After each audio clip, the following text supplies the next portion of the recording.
thou shalt not kill, use, or keep animals.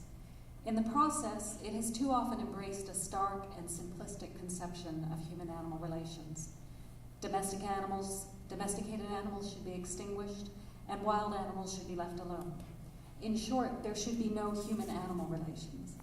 We've argued that this vision is an empirical non-starter, since humans and animals cannot be separated into hermetically distinct environments. But it's also a political liability, because most humans come to understand and care for animals by having a relationship with them, observing them, hanging out with them, caring for them, loving and being loved by them, whether as companions or workmates or as wildlife observers or conservationists. Rather than cutting off relations between humans and animals, Zoopolis seeks to explore and embrace the full possibilities of such relations.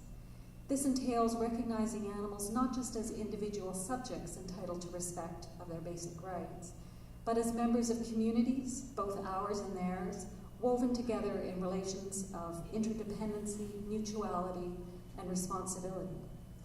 This vision is far more demanding than the classic animal rights theory position that our obligation to animals is to let them be. But it is also a far more positive and creative vision, one that recognizes that human-animal relations can be compassionate, just, joyful, and mutually enriching. Any theory of animal rights will require humans to give up our ill-gotten gains from animal exploitation and colonization. But a politically effective animal rights theory will identify not just the sacrifices that justice demands of us, but also the rewarding new relationships that justice makes possible.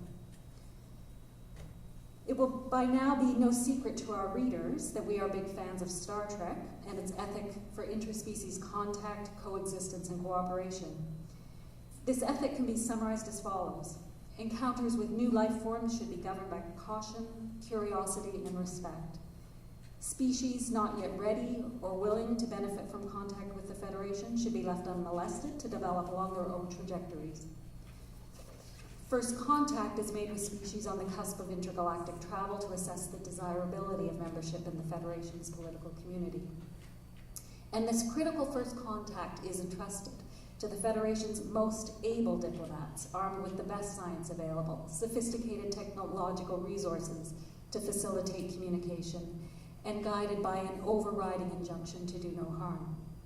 The USS Enterprise encounters many species incapable of producing a Shakespeare, a human language, or human moral reflection, and yet all are approached with the same ethic of respect for their own uniquely adaptive intelligence and consciousness. It would be hard to imagine a more stark contrast to the reality of interspecies contact here on Earth. Just imagine, though, how thrilled we'd be to discover an elephant, or a whale, or a parrot-like animal in another galaxy. How we'd spare no resource to learn about this wonderful new creature, to appreciate its uniqueness, to make friendly contact to any extent possible. Imagine how appalled we'd be at the thought of killing off this species, or enslaving it, or robbing it of the resources needed to live. And yet this is exactly how we treat the unique and wonderful animals who share planet Earth. We seem incapable of receiving them with the respect and awe that would undoubtedly characterize a fresh encounter with new eyes on neutral territory, divorced from the context of our largely tragic history together.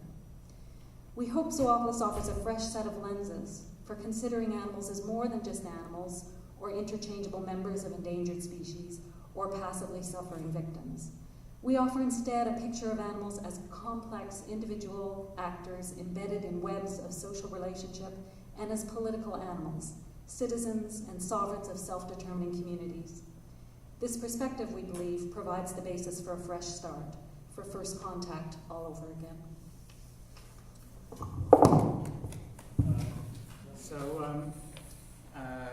As you said, the aim is,